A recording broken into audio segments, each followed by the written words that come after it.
Praise the Lord.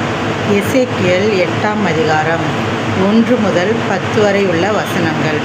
6ஆம் வருஷத்து 6ஆம் மாதம் 5ஆம் தேதியிலே நான் என் வீட்டில் உட்கார்ந்திருக்கிற போதும், யூதாவின் மூப்பர்கள் எனக்கு முன்பாக உட்கார்ந்திருக்கிற போதும், கர்த்தராகிய ஆண்டவருடைய கரம் அங்கே என்மேல் அமர்ந்தது. அப்பொழுது இதோ அக்கினி சாயலாய் தோன்றுகிற ஒருவரை கண்டேன். அவருடைய இடுப்பு கீழெல்லாம் அக்கினியும், அவருடைய இடுப்புக்கு மேலெல்லாம் சொகுசாவை போல் பிரகாசிக்கிற சாயலுமாய் இருந்தது. கைப்போல் தோன்றினதை அவர் நீட்டி என் தலைமயிரை பிடித்து என்னை தூக்கினார். ஆவியானவர் என்னை பூமிக்கும்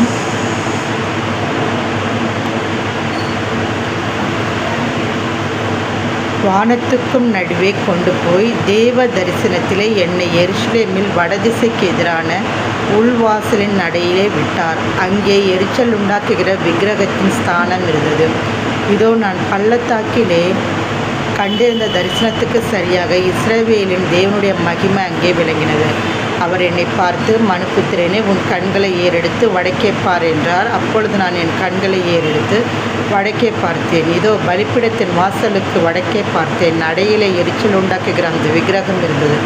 அவர் என்னை நோக்கி, மனுபுத்திரனே, அவர்கள் செய்கிறதை காண்கிறாயா? என் பரிசுத்த ஸ்தலத்தை விட்டு என்னை தூரமாய் போக பண்ணும்படியான இஸ்ரவேல் வம்சத்தார் இங்கே செய்கிற மிகுந்த அருவருப்புகளை காண்கிறாய் அல்லவா? இதிலும் அதிக அருவருப்புகளை இன்னமும் காண்பாய் என்று சொல்லி என்னை பிராகாரத்தின் வாசலுக்கு கொண்டு போனார். அப்பொழுது இதோ சுவரில் ஒரு துவாரத்தை கண்டேன். அவர் என்னை நோக்கி, மனுபுத்திரனே, நீ சுவரிலே துவாரமிடு என்றார். நான் சுவரிலே துவாரமிட்ட போது இதோ ஒரு வாசல் இருந்தது. அவர் என்னை பார்த்து, நீ உள்ளே போய் அவர்கள் இங்கே செய்கிற கொடிய அருவருப்புகளை பார் என்றார்.